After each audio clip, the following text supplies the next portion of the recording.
Boa tarde a todos. Fique em pé, por gentileza. Coloque a mão no coração, feche os seus olhos e vamos falar com Deus nesse momento. Ó Santo e poderoso Deus, nós nos colocamos em Tua presença, em oração, gratos por esse dia, gratos por essa oportunidade. Para nós, meu Deus, sempre é uma honra, um privilégio estar aqui, neste lugar santo.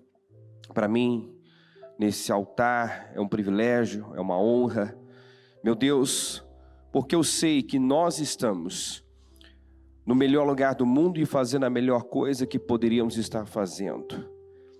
Não somos dignos nem merecedores, porém sabemos, meu Deus, que a maneira como o Senhor nos trata não é por merecimento. Se somos abençoados, salvos, se temos recebido do Senhor algo, meu Pai, é porque o Senhor nos ama de forma incondicional e não porque somos merecedores. Porque cremos no Senhor é que atraímos esse favor, esse cuidado, as bênçãos do Senhor. É o fato de crermos no que o Senhor fez, porque nada que fizermos, meu Deus, poderia nos justificar, nada do que fizermos tem o poder, meu Deus, de mudar as nossas vidas, mas sem o que o Senhor fez. Então nós somos gratos por esse amor, nós somos gratos, meu Deus, por tudo que o Senhor fez e por tudo que ainda vai fazer nas nossas vidas, porque o Senhor é uma fonte inesgotável de bênçãos, de onde já veio tanto. Meu Deus, sabemos que virá muito mais se crermos e permanecermos no Senhor. Deus, obrigado por te conhecer. Obrigado, meu Deus, pela misericórdia, pelo cuidado, pelos livramentos, por cada direção, cada palavra que vem e que nos renova, amplia nossa visão, nos fortalece, tira o peso, remove todo o peso das nossas vidas. Eu te agradeço, Deus. Eu quero pedir ao Senhor que conduza essa reunião, porque nós não queremos nada da cabeça de um homem, mas tudo que vem, que procede do Senhor. Então que eu seja apenas um instrumento nas tuas mãos, que o teu Espírito conduza, que o Senhor fale aos nossos corações, que a tua palavra, meu Deus, alimente e fortaleça a nossa fé, e que possamos sair daqui mais fortes, mais robustos espiritualmente. Eu tomo posse de um trabalho poderoso, eu consagro tudo ao Senhor agora, coloco tudo nas tuas mãos, tendo a certeza, meu Pai, de que teremos um trabalho poderoso, uma reunião de grande crescimento, em nome de Jesus. Seja conosco, é o que eu te peço e te agradeço em nome de Jesus, amém, amém e amém, graças a Deus, amém. Sentem-se por gentileza. Vamos abrir em Samuel, 1 Samuel 24. Nós falamos na quarta-feira sobre honra. Nós atraímos o que honramos. E o sábio, diga assim comigo, o sábio honra aquilo que sonha atingir. Isso. Nós não vamos atrair o que não honramos, não respeitamos. Se eu desejo algo, se eu sonho com algo, eu preciso honrar, respeitar isso. E não tem como falar sobre esse assunto sem mencionar, sem citar, sem usar como exemplo Davi. A maneira como ele honrou Saul é uma coisa assim que nos impacta.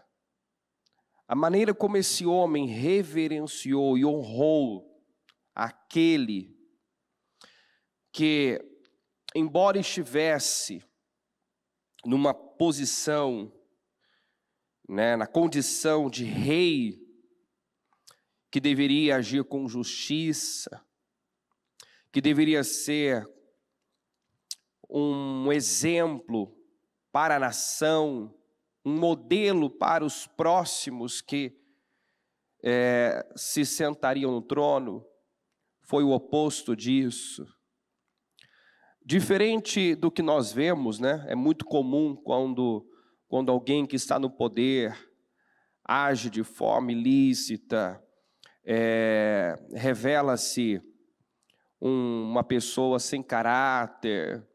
É comum, inclusive, os cristãos, os que se apresentam como cristãos, mas que não vivem de acordo com a palavra, falarem mal, criticarem. Nós podemos discordar, devemos inclusive discordar daquilo que é errado, mas temos que lembrar que quem está no poder é a média do povo, né? Quando reclamamos dos nossos governantes, nós precisamos olhar para o que estamos formando dentro da nossa casa, para o tipo de gente que estamos criando dentro do nosso lar, né? Não adianta abominarmos, criticarmos o que vemos aí fora, sendo que de repente o mesmo está acontecendo, né, dentro de casa.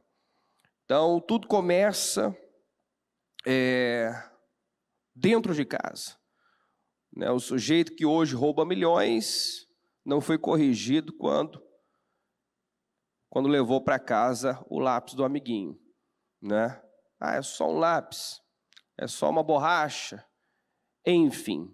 Esse não é o meu assunto, mas faço essa observação porque a maneira como Davi honrou Saul, honrou o rei, que se perdeu completamente, tornou-se o exemplo a não ser seguido, revela da parte de Davi uma sabedoria que falta em muita gente, uma sabedoria, uma grandeza.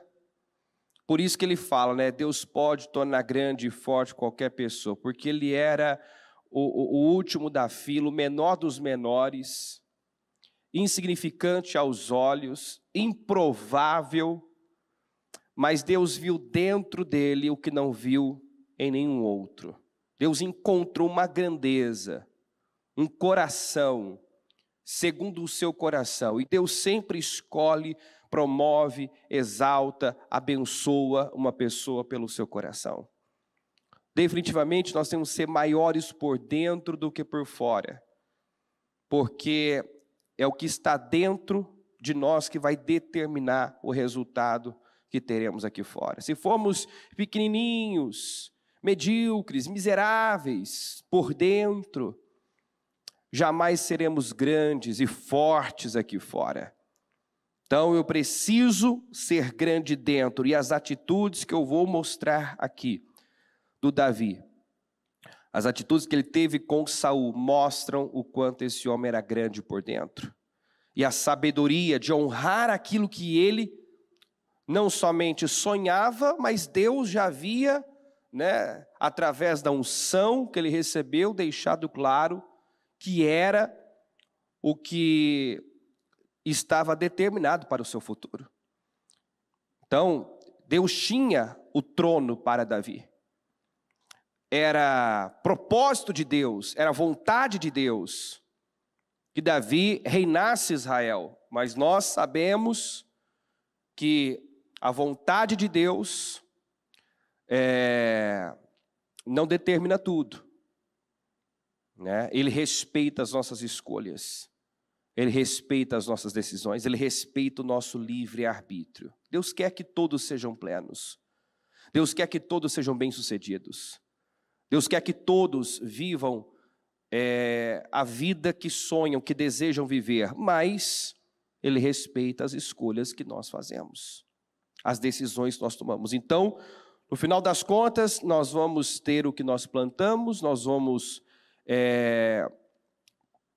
colher aquilo, né, que temos no dia a dia semeado com cada decisão, cada atitude. Então, vou ler um pouquinho mais hoje, é importante para o entendimento, a clareza. Então, em Samuel 24, começando aqui no versículo 1, diz assim, ó: Saul voltou da luta contra os filisteus e disseram-lhe que Davi estava no deserto de En-Gedi.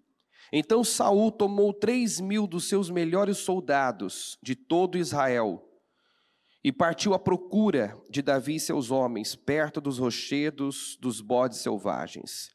Ele foi aos currais de ovelhas que ficavam junto ao caminho. Havia ali uma caverna e Saul entrou nela para fazer suas necessidades. Davi e seus soldados estavam bem no fundo da caverna.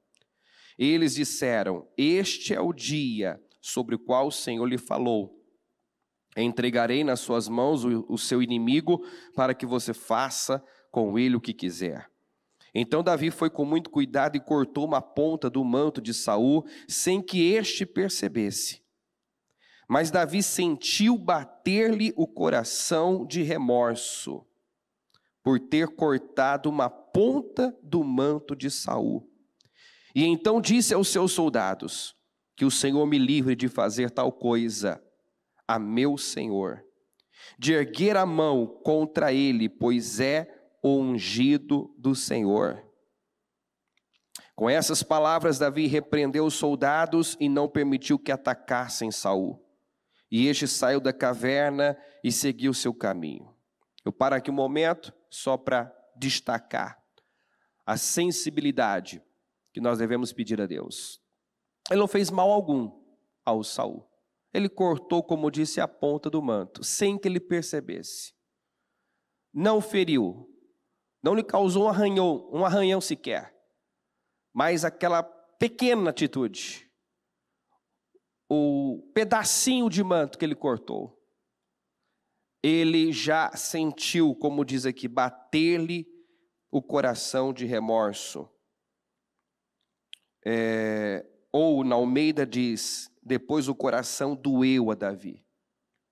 Ele percebeu que essa atitude havia entristecido ao Senhor. Na hora ali ele discerniu: Deus não se agradou disso e esse não é o caminho, não é a maneira como eu vou chegar lá. Você vê que tudo é discernimento, nós temos que pedir discernimento, porque os soldados de Davi concluíram: esse é o dia que o Senhor te prometeu. Esse é o dia sobre o qual o Senhor lhe falou. Chegou a sua hora, Davi. Está nas suas mãos. Você pode interromper esta injustiça. Você pode colocar fim a essa injustiça hoje. Você pode acabar com o teu sofrimento agora. O Senhor te entregou o teu inimigo nas tuas mãos. Se não quiser matar, nos dê uma ordem e nós fazemos por você. E ele disse, né, aos seus soldados: que o Senhor me livre de fazer tal coisa, de erguer a mão contra ele, pois é o ungido do Senhor. Aí nós vemos o quê? Que Saul não honrou o que recebeu de Deus, não honrou a unção que recebeu de Deus, porque Deus não o levantou para ser rei e reinar sobre Israel, para mobilizar as tropas israelitas, para perseguir um inocente, alguém que não poderia, ainda que quisesse, ainda que pudesse, como nós vemos aqui, fazer-lhe mal. Então ele estava cego, estava perdido, né? Estava ardendo em ódio, não fez bom uso do que recebeu, não honrou a unção que recebeu, mas Davi honrou a unção que o Senhor deu a Saul. Ele honrava o que ele buscava, desejava. Saul não honrou o que recebeu, mas Davi honrava a unção do Saul e honrava a posição daquele homem.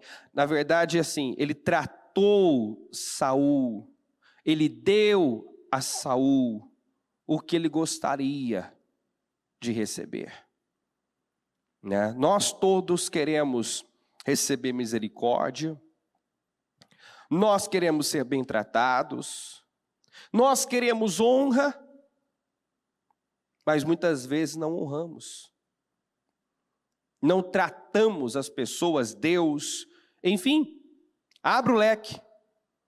Podemos estar cobrando de Deus uma coisa que nós não damos a Ele. Podemos estar cobrando de Deus uma atenção que muitas vezes não damos a devida atenção a Ele. Cobramos de Deus fidelidade muitas vezes quando não somos fiéis. Cobramos honra e respeito, mas será que temos plantado isso? Temos plantado essa honra? Eu quero ser honrado por Deus, eu honro a Deus. Eu quero que os meus filhos me honrem. Eu honro os meus pais. Eu honro as pessoas, eu honro meu cônjuge. Porque filhos, né, nós sabemos, são câmeras com perninhas. Estão observando tudo, estão absorvendo tudo que vem. E aí eu quero que eles tenham um comportamento que eu não tenho. Ajam de uma forma que eu não ajo. E aí nós temos que lembrar que ainda que os nossos filhos não nos vejam tendo uma má atitude, um comportamento ruim, negativo, contrário à palavra, eu estou abrindo portas. Tem pais que não entendem, por que o meu filho é rebelde, meu filho mente? Eu nunca menti na frente dele. Bom, por trás da mentira tem um espírito, da rebeldia tem um espírito. Eu abri essa porta. O diabo não vai ficar num quadradinho. Se eu abro a porta para o mal, ele não vai ficar só na minha vida, ele vai atuar na vida dos meus, a começar dos meus descendentes. Dos meus. Então isso tem que ser levado muito a sério. Você vê, o Saul, ele deu lugar ao medo, à covardia, e nós vemos que o exército de Israel, sob a liderança do Saul, foi um exército covarde. Por quantos dias mesmo Golias ficou lá afrontando o exército de Israel, o próprio Deus? 40 dias. 40 dias se colocando de manhã e à tarde e chamando para o desafio. Tem um homem aí para me enfrentar? O exército era o reflexo da sua liderança. O problema sempre está na ponta. A bispa vive dizendo isso. O problema sempre está na ponta. Então, se eu sou o cabeça, o líder, né? O cabeça da minha família, o líder de uma empresa, estou à frente de pessoas, a porta que eu abrir, o mal que entrar por intermédio da minha vida vai acabar atingindo quem está debaixo de uma liderança. Por isso nós temos que ser responsáveis, entender que as nossas atitudes e escolhas não afetam somente a nossa vida, mas a vida de quem está ao nosso redor, né? Voltando aqui, Davi imediatamente deu aquele passinho para trás. Opa! Quando o coração doeu, quando o coração, né, bateu de remorso, ele já entendeu. Não é por aí, não é dessa forma. Essa sensibilidade nós temos que buscar. E essa disposição, né, para fazer o certo, o que Deus espera de nós. Porque parecia assim, mais fácil fazer o que os soldados sugeriram. Davi poderia ter matado? Conseguiria ter matado Saul? Conseguiria, mas teria perdido muito mais. Tem coisas que você consegue para a sua própria destruição. Tem portas que nós muitas vezes abrimos para a nossa própria derrota e vergonha. Eu posso até, igual o Moisés. O Moisés, ele ouviu a primeira vez, bata na rocha e dela sairá água. Ele bateu e saiu. Na segunda ocasião o Senhor disse, fale com a rocha. Ele foi lá e bateu na rocha. Saiu ou não saiu água? Quando ele bateu na segunda ocasião, que era para falar, saiu, não saiu? Isso foi bênção? Não foi bênção, ele conseguiu água. Só que ele perdeu a entrada dele na terra prometida. O Senhor virou para ele e disse, você não me honrou. Então, ele teve sucesso, ele conseguiu, depende do ponto de vista. Conseguiu à custa de quê? Eu consegui isso, à custa de quê? Daquilo que talvez eu esperei por uma vida. Está entendendo? Então nós temos que ter esse discernimento. Davi podia ter findado ali o sofrimento dele, mas com certeza teria arruinado o seu destino, alterado negativamente o seu destino. Então, ele discerniu, ele, diferente dos soldados, viu que aquilo era um teste, que Deus queria ver o que ia sair dele, o que estava dentro dele, se a ânsia por poder, por chegar ao trono, ou obedecer a Deus, pagando o preço que fosse necessário. Esse foi o teste. O que importa mais para Davi? Chegar logo no trono, ou me agradar a qualquer custo? Para agradar a Deus aqui, ele continuou mais um tempo vivendo como um fugitivo do Estado. Ele poderia ter interrompido isso, mas também não chegaria a ser rei. Ele poderia ter colocado um ponto final naquela perseguição injusta, mas talvez não, eu arrisco dizer, que nunca chegaria a ser o que foi destinado a ser. Então nós temos que estar atentos, porque tudo é um teste, e um passo, uma escolha errada pode estragar tudo. Então Davi saiu da caverna, no 8, e gritou para Saul, ó rei meu senhor. Quando Saul olhou para trás, Davi inclinou-se rosto em terra, e depois disse, por que o rei dá atenção aos que dizem que eu pretendo fazer-lhe mal? Hoje o rei pode ver com seus próprios olhos, como o Senhor o entregou em minhas mãos na caverna.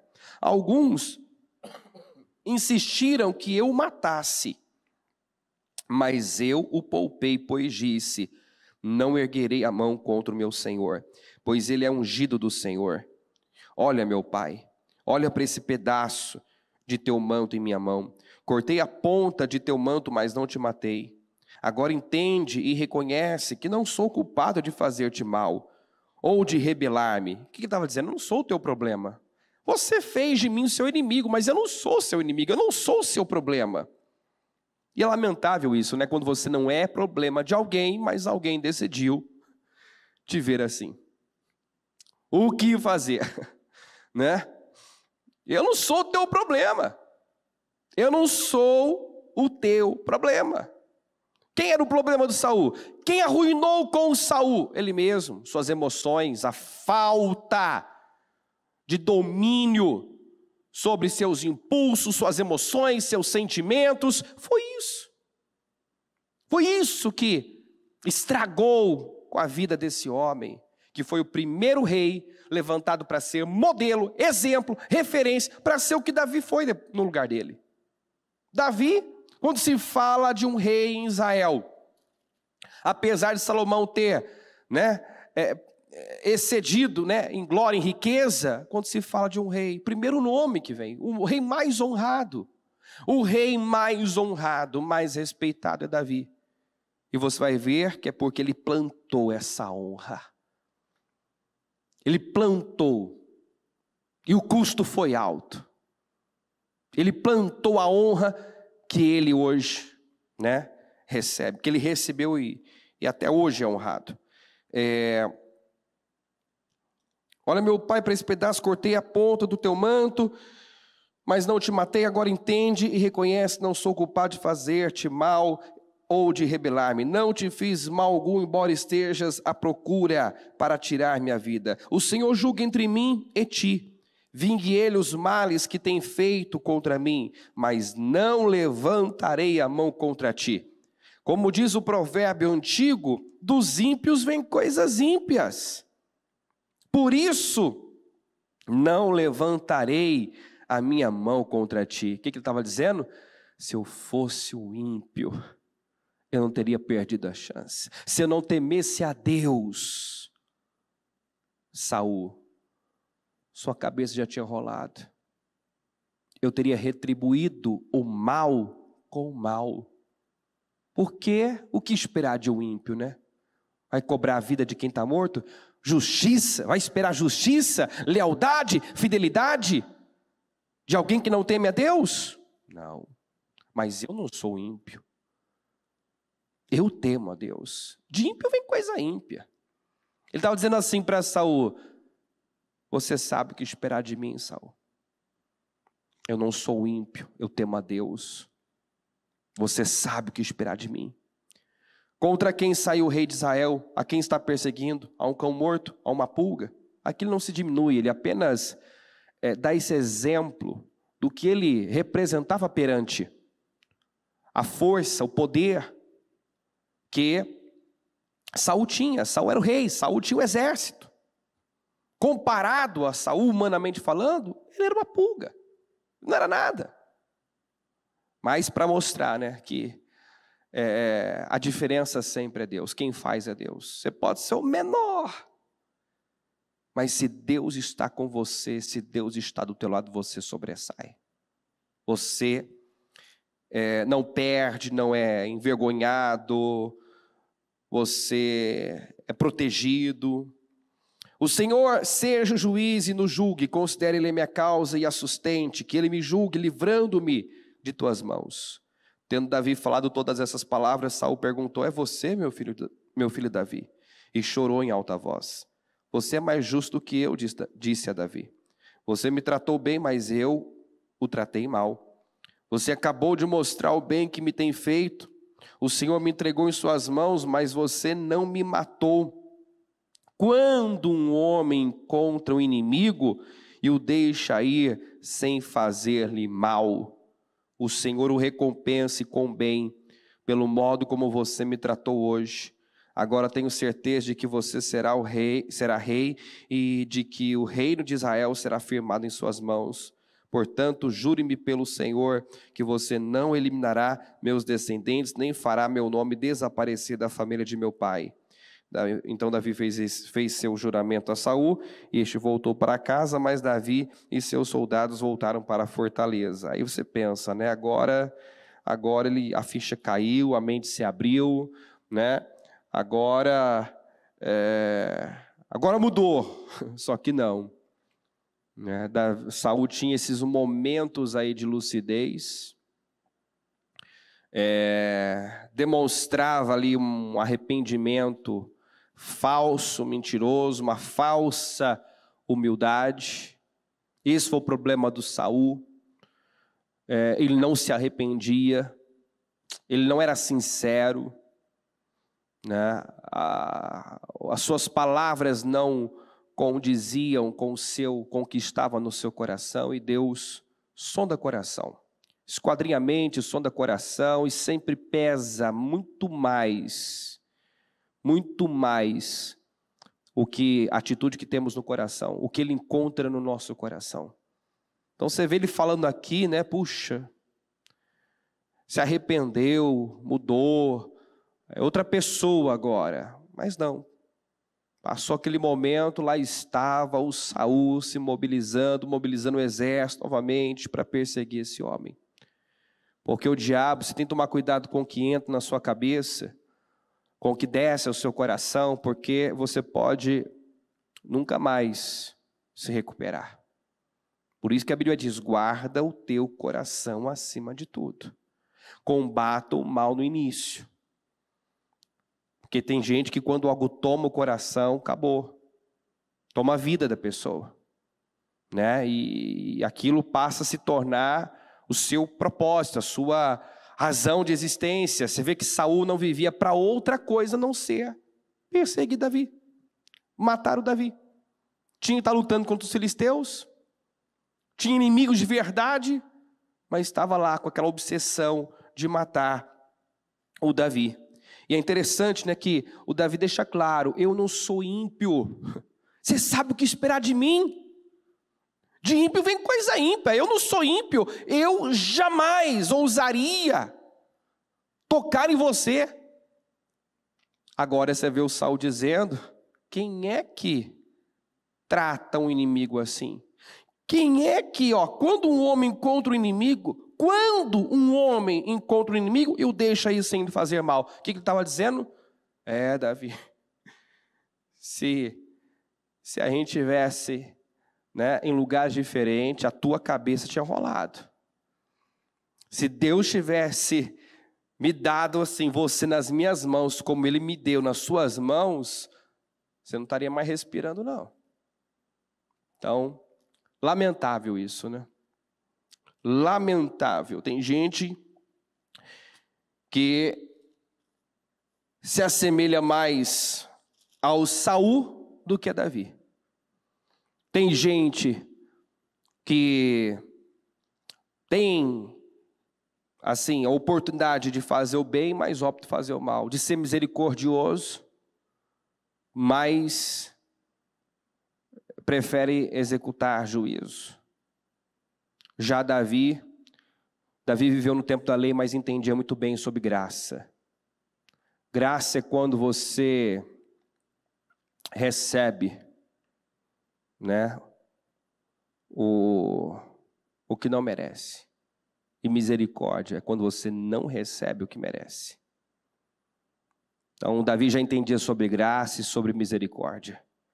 Aqui no 26, nós vemos a mesma situação. A mesma situação. Ao mesmo tempo que era um teste para Davi, também era uma oportunidade para Saul. Eu vejo dessa forma. Do mesmo jeito que Davi estava sendo testado, colocado à prova, Saul estava tendo novamente a oportunidade de realmente cair em si. De verdadeiramente se arrepender. Mas não. 26:6. Davi perguntou ao Hitita, Aimeleque e Abisai, filho de Zeruia, irmão de Joabe: quem descerá comigo ao acampamento de Saul? Disse Abisai: irei com você. Davi e Abisai entraram à noite no acampamento. Saul estava dormindo e tinha fincado sua lança no chão perto da cabeça. Abner e os soldados estavam deitados à sua volta. Abisai disse a Davi: hoje Deus entregou o seu inimigo nas suas mãos. Agora deixe que eu crave a lança nele até o chão com um só golpe. Não precisarei de outro. Davi, contudo, disse a Abisai: não mate. Quem pode levantar a mão contra o ungido do Senhor e permanecer inocente? Juro pelo nome do Senhor, disse ele, o Senhor mesmo o matará, ou chegará a sua hora e ele morrerá, ou ele irá para a batalha e perecerá. O Senhor me livre de levantar a mão contra o seu ungido. Agora, vamos pegar a lança e o jarro com água que estão perto da cabeça dele e vamos embora. Dito isso, Davi apanhou a lança e o jarro que estavam perto da cabeça de Saul, e eles foram embora. Ninguém os viu, ninguém percebeu nada e ninguém acordou. Estavam todos dormindo, pois um sono pesado vindo do Senhor havia caído sobre eles. Então você vê que Deus estava nisso. Era mais uma vez Deus permitindo essa situação.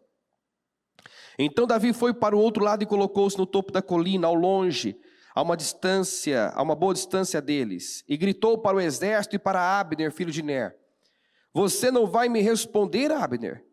Abner respondeu: quem é que está gritando para o rei? Disse Davi: você é homem, não é? Quem é como você em Israel? Por que você não protegeu o rei, seu senhor? Alguém foi até aí para matá-lo. Não é bom isso que você fez. Juro pelo Senhor que todos vocês merecem morrer, pois não protegeram o seu rei, o ungido do Senhor. Agora olhem, onde estão a lança e o jarro de água do rei, que estavam perto da cabeça dele? Saul reconheceu a voz de Davi e disse: é você, meu filho Davi? Davi respondeu: sim, ó rei, meu senhor. E acrescentou: por que meu senhor está perseguindo este seu servo? O que eu fiz? E de qual mal sou culpado? 21. Então Saul disse: pequei. Volte, meu filho. Interessante, ele chama de filho, né? Meu filho. Mas consideração pela vida do Davi, ele não tinha nenhuma. Volte, meu filho. Como você hoje considerou preciosa a minha vida? Saiu da boca do próprio Saul. Ele viu isso. Ele viu que Davi considerou preciosa a vida do Saul. Davi considerou a vida do Saul como algo importante. Ou seja, ele deu importância. Ele deu honra, ele deu importância ao Saul.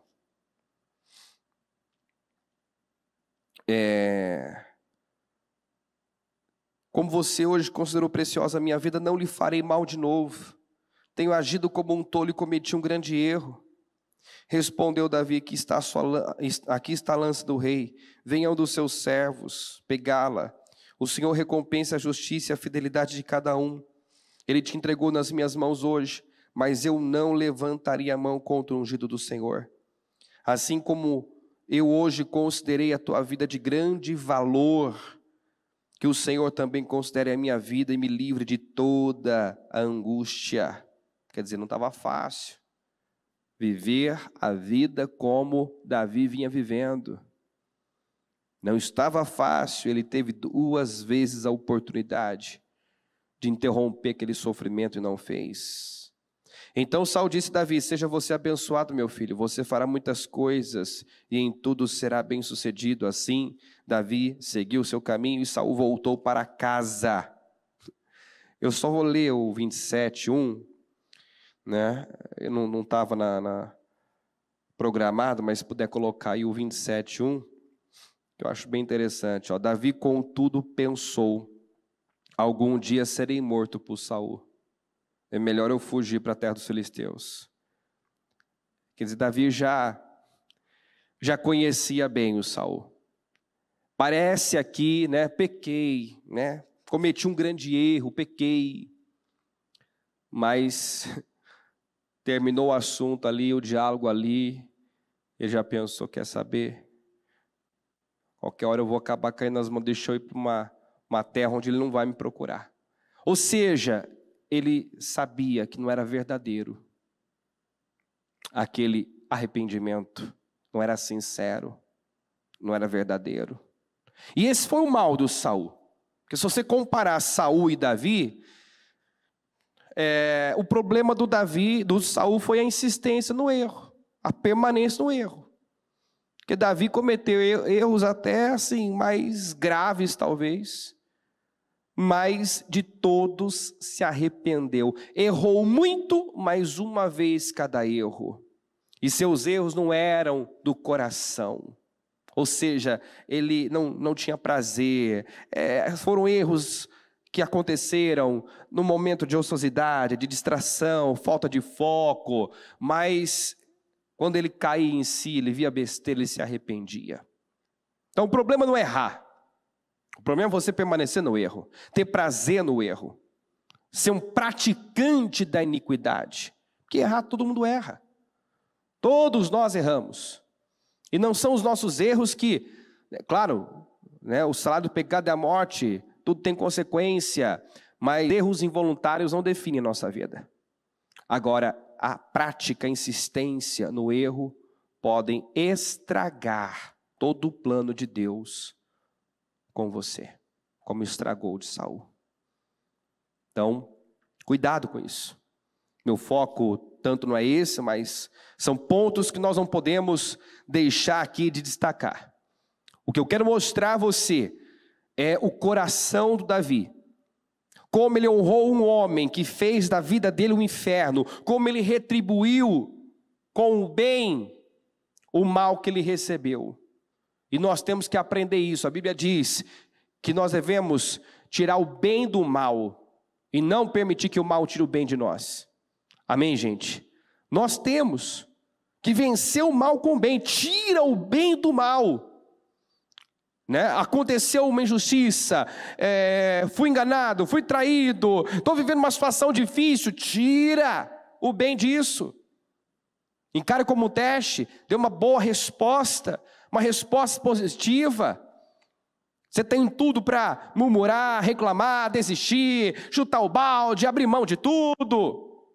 Reaja de forma intencional e não de forma emocional. Qual era a vontade do Davi ali? A vontade do homem ali era acabar com aquele sofrimento. Mas qual é a vontade de Deus? O que vai agradar a Deus? O que Deus espera que eu faça? O que vai tocar o coração de Deus? Isso é o que pesava, né? E mais, né? Aquela empatia. E se eu tivesse no lugar dele? E se eu tivesse no lugar dele? Não gostaria de receber misericórdia? Sabe, nós ainda somos muito legalistas. Muito legalistas. Porque não compreendemos ainda o tamanho do presente que nós recebemos. Somos capazes muitas vezes de apontar o dedo, criticar, julgar, condenar, se escandalizar, se ofender com o erro de alguém, como se estivéssemos totalmente imunes àquilo. Eu jamais faria isso. Pessoas às vezes se colocam no lugar de superioridade, né? Eu jamais teria essa atitude. Olha que absurdo, olha o que essa pessoa fez. Que absurdo. Né? Merece mesmo sofrer, merece isso, merece aquilo. Aí nós nos esquecemos que se Jesus veio é porque todos nós merecíamos a condenação. Todos nós merecíamos, não havia um justo sequer. Ninguém está numa condição favorável. E se nós recebemos misericórdia, por que não ser misericordioso? Se nós recebemos perdão, por que não perdoar? Se nós recebemos o que não merecíamos, por que não podemos dar às pessoas o que elas não merecem? Porque não entendemos sobre graça. Porque nós fazemos para merecer, criamos nossos filhos dentro desse sistema, né? Se você fizer assim, assado, se você passar adiante, tirar boas notas e tal, eu vou te dar isso. Então vão criando com essa mentalidade, eu tenho que fazer por merecer. Fazer por merecer. Aí alguém vai pensar, mas aí eu não, então não tenho que fazer nada, eu só tenho que receber. Acontece que quando você recebe sem merecimento, a salvação exige uma resposta. A resposta da salvação, o resultado da salvação é a santidade. Se eu sou salvo, naturalmente eu vou praticar boas obras. É como aquele exemplo que a bispa deu, do sujeito no corredor da morte. Nada do que ele fizesse, não havia nada que ele pudesse fazer ali, que pudesse salvá-lo, alterar aquele destino. Aí de repente, ele tem um indulto, ele é posto em liberdade, né? Aquela sentença é rasgada. O que se espera de uma pessoa como essa, que estava sentenciada à morte, que recebeu, né, esse presente, vida de novo, que ele volte a fazer o que o colocou naquela situação? Não. A maneira como ele foi amado, perdoado. Quando a Bíblia diz que o amor cobre as transgressões, que o amor constrange, constrange mesmo. Constrange mesmo. Você quer desconcertar uma pessoa? Retribua o mal com o bem. Trate essa pessoa que te faz mal, trate-la bem, você vai desconcertar ela. É o melhor tapa na cara que você dá a uma pessoa que te faz mal. Entendeu? Porque o que o diabo quer e o que alimenta uma discussão é isso. Um fala A, o outro fala B, né? Eu não sei, ninguém cede, eu brigo por razão. Quando um sai na frente, né, se coloca mesmo numa condição mais elevada e não briga por razão e dá outra face, né? Essa pessoa desconcerta, retribui o mal com o bem. Você anula o mal dessa maneira. Está entendendo isso ou não, pessoal? Está acompanhando? Mas muitos ainda reagem da forma natural. Se me ofende, eu também ofendo. Se me critico, eu critico também. Se me aponta o dedo, eu já aponto não apenas um, mas 2, 3. Entendeu? Por isso que Jesus, ele, em Apocalipse, né? As cartas às igrejas sempre começam com o reconhecimento que estava sendo feito correto. Primeiro o Senhor reconhece o certo, para depois apontar o errado. Se nós queremos ajudar uma pessoa, não é colocando foco no erro dela, enfatizando o erro dela. Entendeu? Se nós realmente queremos uma pessoa mude, nós temos que começar a olhar para essa pessoa como o Senhor a vê. O Senhor nos vê completos, o Senhor nos vê perfeitos. Nós estamos dentro do tempo, do espaço. Deus não, o Senhor já tem a visão do que eu vou ser lá na frente, Ele me vê completo. Ele chamou Gideão de guerreiro, quando o sujeito estava lá malhando trigo no tanque de prensar uvas, tremendo de medo, se vendo como menor, quando o Senhor diz, com a força que você... Que força, meu Senhor? Que força? Com a força que você tem, vai libertar Israel.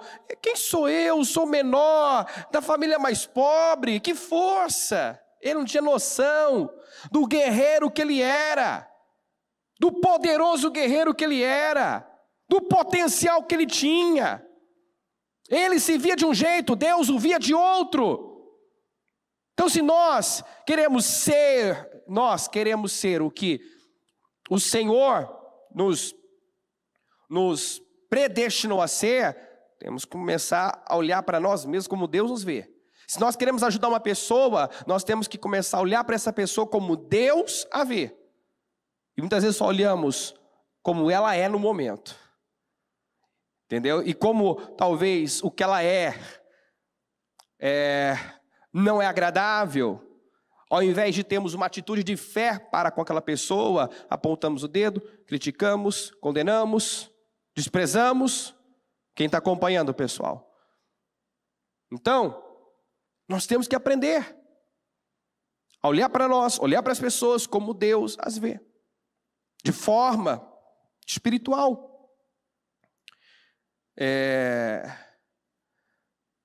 Porque fomos chamados para isso, né? Para viver por fé, andar por fé. E fé é acreditar no que é invisível. Eu não estou vendo, mas existe, é real. A fé é a certeza, é a prova do que não se vê. É chamar as coisas que não são como se já fossem. 2 Samuel capítulo 1.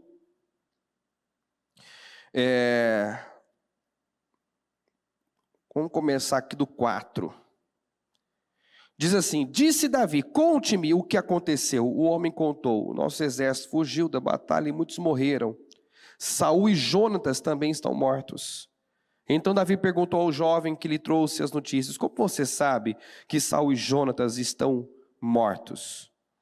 O jovem respondeu: cheguei por acaso ao monte Gilboa, e lá estava Saul apoiado em sua lança. Os carros de guerra e os oficiais da cavalaria estavam a ponto de alcançá-lo. Quando ele se virou e me viu, chamou-me, gritando, e eu disse: aqui estou. Então ele me ordenou: vem aqui e mate-me, estou na angústia da morte. Olha que ironia, né? Ele tinha recebido uma ordem clara, direta, lá atrás. O Senhor tinha dito para ele: elimina, extermina os amalequitas. Foi quando ele obedeceu parcialmente. Matou todos, mas poupou na visão dele o que ele, julgou que não era tão ruim assim. Se o Senhor mandou exterminar tudo, é para exterminar tudo. E ele poupou alguns. E olha que ironia, quem o matou no final? O amalequita. Entendeu? Por isso que a gente sempre fala, você vai ser lembrado pelo que você venceu ou pelo que te venceu. Você quer ser lembrado pelo inimigo que você venceu? Ou vai aceitar ser lembrado pelo inimigo que te venceu? Quando falamos Davi, qual é o outro nome que vem na sequência, na mente? Davi e? Vamos lá, gente. Qual o primeiro nome que vem à mente quando nós falamos Davi? Davi e? Golias. Sansão e? Dalila. Davi venceu Golias. Sansão foi vencido por Dalila. Então você é que decide como será lembrado. Você vai ser lembrado pelos inimigos que você venceu, porque graça para isso nós temos. Ou você vai ser lembrado pelos inimigos que te venceram, porque não considerou a imensa provisão de graça que te foi dado. Porque você tem graça para tudo. Diga: eu tenho graça para tudo. Diga: eu tenho graça para vencer o pecado, o diabo. Diga: eu tenho graça para vencer a doença. Gente, com força, a miséria. Diga: eu tenho graça para vencer qualquer coisa. Eu tenho, você tem. Agora, se eu não creio, eu não ativo esse poder. Porque graça é favor, é uma capacitação que vem de Deus. É um poder que nós recebemos de Deus. Para fazer coisas que sozinho não seríamos capazes. Se eu creio, eu ativo esse poder. Eu me torno a pessoa que o Senhor já disse que eu sou. Mas se eu não creio, eu estou desprezando essa imensa provisão de graça. Sou malequita, respondi. Então ele me ordenou: vem aqui e mate-me, estou na angústia da morte. 10. Por isso aproximei-me dele e o matei, pois sabia que ele não sobreviveria ao ferimento. Peguei a coroa e o bracelete dele e trouxe-os a ti, meu senhor. Então Davi rasgou, olha só a postura do Davi. Não foi Davi que matou. Não foi Davi que o matou. Chegou a notícia. E quando chegou, ele rasgou suas vestes. E os homens que estavam com ele fizeram o mesmo. A essa altura eu creio que eles já entendiam como Davi pensava, os valores de Davi. E se lamentaram, chorando e jejuando até o fim da tarde, por Saul e por seu filho Jonatas, pelo exército do Senhor e pelo povo de Israel, porque muitos haviam sido mortos à espada. Gente, qualquer um no lugar iria fazer uma festa. Pronto, Deus me vingou, Deus me justificou, Deus agora me concede liberdade, agora eu sou livre. Qualquer um iria festejar. Davi rasgou as vestes, entrou em luto, chorou, jejuou, lamentou. E Davi perguntou ao jovem que lhe trouxe as notícias: de onde você é? E ele respondeu: sou filho de um estrangeiro, sou amalequita. Davi lhe perguntou: como você não temeu levantar a mão para matar o ungido do Senhor? Quer dizer, ele não viu isso com bons olhos. A morte, nem quem trouxe a notícia da morte. Então Davi chamou um dos seus soldados e lhe disse: vem aqui, mate-o. O servo feriu e o homem morreu. Davi tinha dito ao jovem: você é responsável por sua própria morte. Sua boca testemunhou contra você quando disse: matei o ungido do Senhor. Davi cantou esse lamento sobre Saul e seu filho Jonatas e ordenou que se ensinasse aos homens de Judá. É o lamento do arco, que foi registrado no livro de Jazar. O seu esplendor, ó Israel, está morto sobre os montes. Falando de Saul. Olha como ele se referia a Saul. A honra, o respeito que ele demonstrava por esse homem. O seu esplendor, ó Israel, está morto sobre os seus montes. Como caíram os guerreiros. Os guerreiros. Jonatas era um guerreiro. Saul não era lá esse guerreiro. Mas você vê, ele não aproveitou a oportunidade para se sentir justificado e agora crescer. Sabe aquela coisa? Bem feito. Teve o fim que mereceu. Teve o fim que mereceu. Teve. De fato teve. Mas o que saiu? O que eu quero mostrar a você é o que saiu de Davi em relação a Saul. O tempo todo. Saul teve o que mereceu? Teve o que plantou? Teve. Em algum momento Davi se alegrou? Fez festa? Não. Até na morte, até depois da morte, que eu poderia pegar a passagem do capítulo 9, de como ele busca saber se tinha alguém da família de Saul, ainda para ele mostrar a lealdade, a bondade do Senhor. E é quando encontra Mefibosete ali, ele tira Mefibosete lá de Lodebar, de um lugar miserável, põe ele para comer à sua mesa, honrando os descendentes de Saul. Honrando Saul mesmo depois da morte. Então, se tem alguém que praticou muito bem o princípio da honra, foi Davi. E isso justifica o quanto esse homem foi honrado. Não somente isso.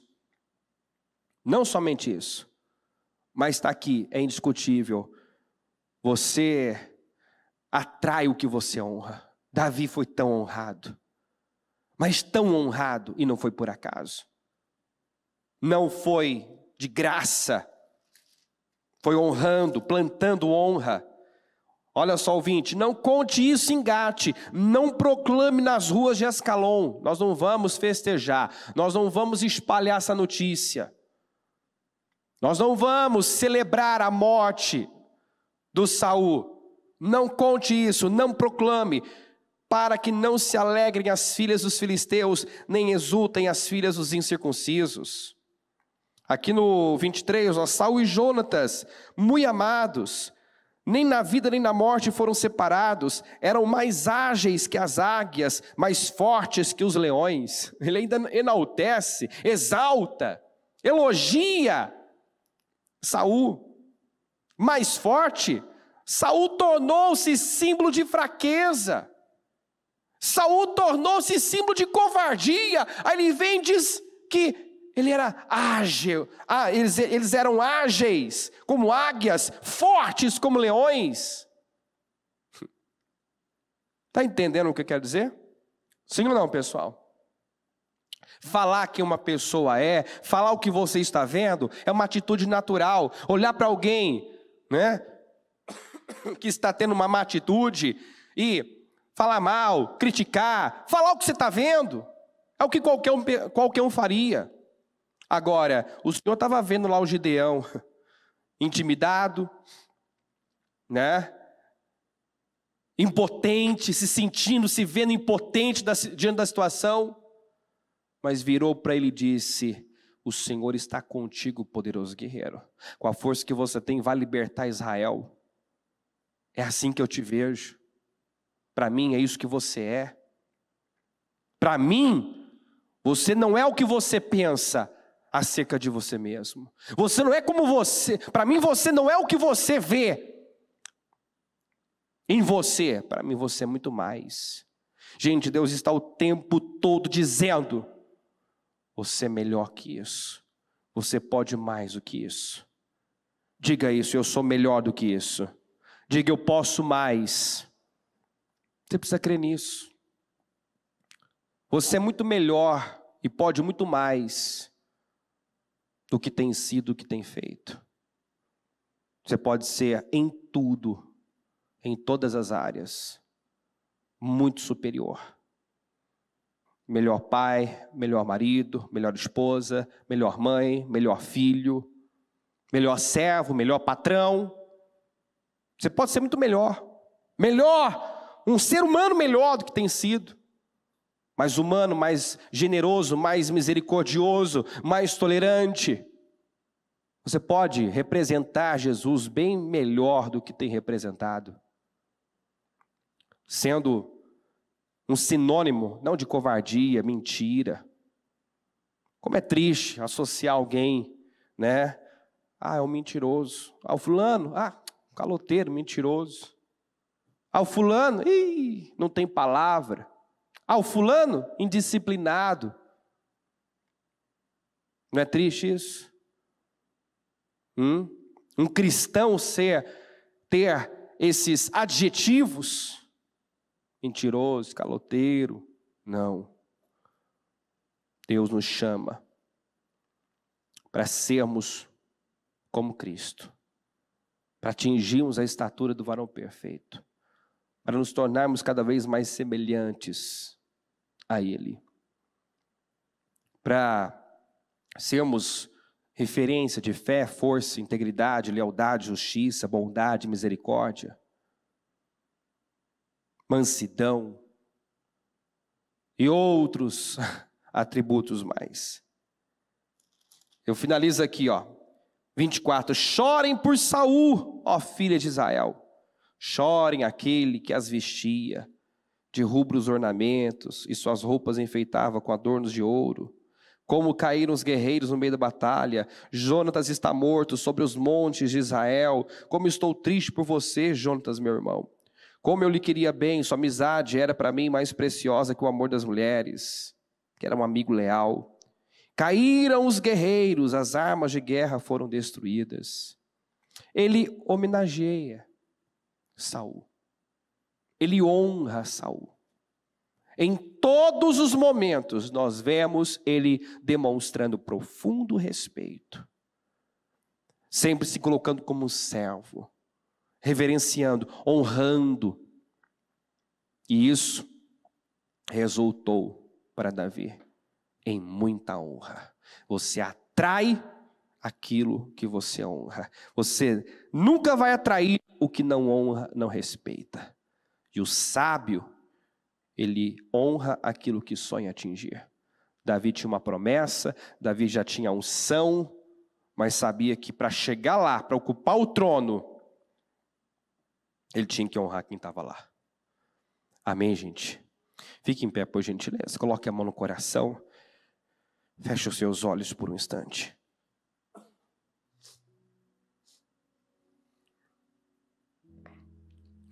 Com seus olhos fechados. O que Deus fala ao teu coração.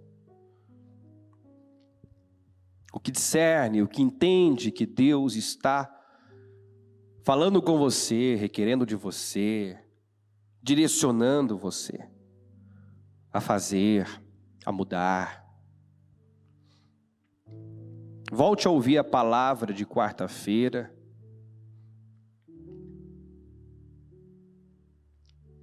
E você vai entender ainda mais sobre esse princípio tão importante. O Senhor disse: honrarei aqueles que me honram e desprezarei aqueles que me desprezam.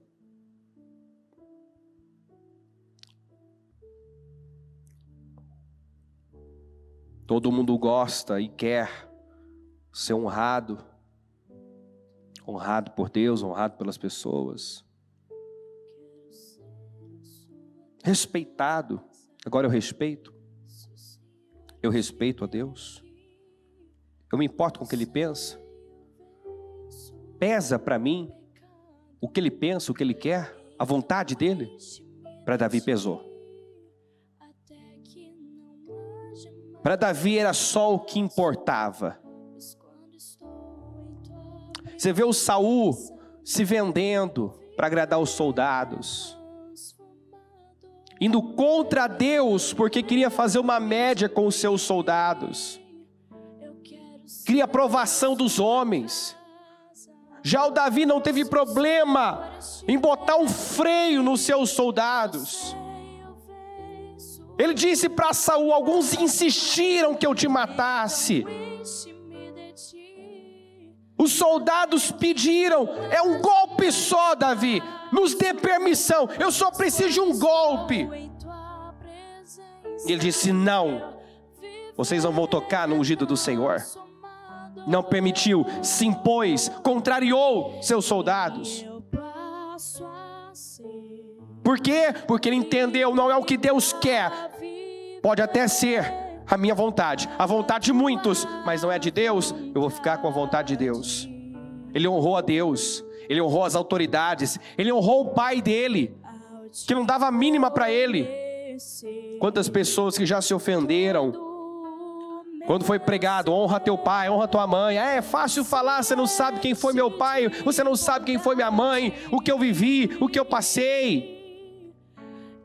Pois bem, a Bíblia não diz: honra teu pai e tua mãe se eles foram bons para vocês. Se eles foram bons para você, apenas diz: honra teu pai e tua mãe. Honra as autoridades, não diz apenas as íntegras, as justas, as que agem com justiça. Não, honra. Jacó honrou Labão, que não se importava nem um pouco com ele, que só queria tirar dele, e ele não perdeu por isso. Ruth honrou Noemi. Noemi não tinha nada para oferecer, absolutamente nada para oferecer a Ruth, mas ela não honrou a Noemi porque esperava algo dela. Ela honrou Noemi porque entendeu que era o que Deus queria que ela fizesse, e quem a recompensaria seria Deus, como de fato ela foi. Então honra a Deus, honra as pessoas, faça aos homens como ao Senhor, e espere do Senhor a recompensa. Tira da sua mente essa ideia de merecimento. Ele não merece que eu trate, que eu venha tratá-lo dessa maneira, desse jeito. Pois bem, você não merece também. Nenhum de nós merecíamos o que Jesus fez, e Ele fez mesmo assim. Vá para outro nível, mental, emocional, espiritual. Entenda sobre graça. Entenda sobre misericórdia. Nós merecíamos condenação. Estávamos mortos em nossos pecados. Éramos merecedores da ira, diz a Bíblia. Mas recebemos o quê? Tanto amor. Um amor tão grande, demonstrado por Deus ao entregar seu Filho, demonstrado por Jesus em tomar o nosso lugar. Recebemos amor, recebemos graça. De graça, recebemos. De graça, em nome de Jesus. Eu oro ao Senhor, meu Pai, para que essa palavra possa tomar os nossos corações, esse entendimento, meu Pai, possa mudar a nossa visão, nosso olhar, nossa forma de agir, de tratar, de lidar com as pessoas, meu Pai, até mesmo com aquelas, meu Deus, que muitas vezes nos fere, nos machuca. Eu oro, meu Deus, para que tenhamos essa mesma sensibilidade ao Senhor, ao Teu Espírito, essa mesma disposição de fazer intencionalmente o que é certo, o que Te agrada. Eu oro por esse coração, meu Pai. Eu oro para que cada um aqui seja bem maior por dentro do que por fora. Porque se alguém for grande fora, mas pequenininho dentro, vai terminar como um miserável, derrotado. Mas se uma pessoa já é pequena por fora, mas grande por dentro, ela tem à sua espera um futuro glorioso, grandioso. Então eu oro, meu Deus, por essa grandeza interna, a capacidade de andar em amor, de perdoar, de retribuir o mal com o bem. Jesus, ajuda-nos a viver pela graça, a darmos de graça o que recebemos de graça. Fala mais, fala melhor aos corações. E que ninguém saia daqui com a mesma visão, a mesma cabeça, a mesma mentalidade. Se ela, meu Deus, viveu situações as quais seu coração foi contaminado, que ela decida agora limpar o seu coração. Esquecer a ofensa, esquecer o que fizeram, esquecer as dores que lhe causaram. Eu oro para que ela receba perdão, a capacidade de perdoar. Limpe o seu coração. Eu oro para que todo peso, todo jugo seja tirado. Que ela receba tudo que já foi dado. Que ela se torne uma pessoa livre de verdade. Em nome do Senhor Jesus. Abençoa cada um, meu Deus. Eu oro por mentes renovadas, corações transformados. Um povo maduro. Um povo, meu Deus, que te ama e quer agradá-lo a qualquer custo, sem se importar com o preço a ser pago. Ainda que lhe doa, que seja difícil, que decida te honrar e te agradar. Em nome de Jesus. Obrigado por esse dia, obrigado por essa oportunidade, obrigado por esta e cada palavra, cada direção que o Senhor tem nos dado, meu Deus. Porque a cada mensagem temos tido a oportunidade de conhecê-lo mais, conhecê-lo melhor, chegar mais perto de Ti, nos tornarmos mais parecidos com o Senhor, crescermos, evoluirmos, e eu te agradeço por isso. Muito obrigado pelo que fez aqui hoje. Eu te agradeço. Amém, amém e amém. Graças a Deus, amém.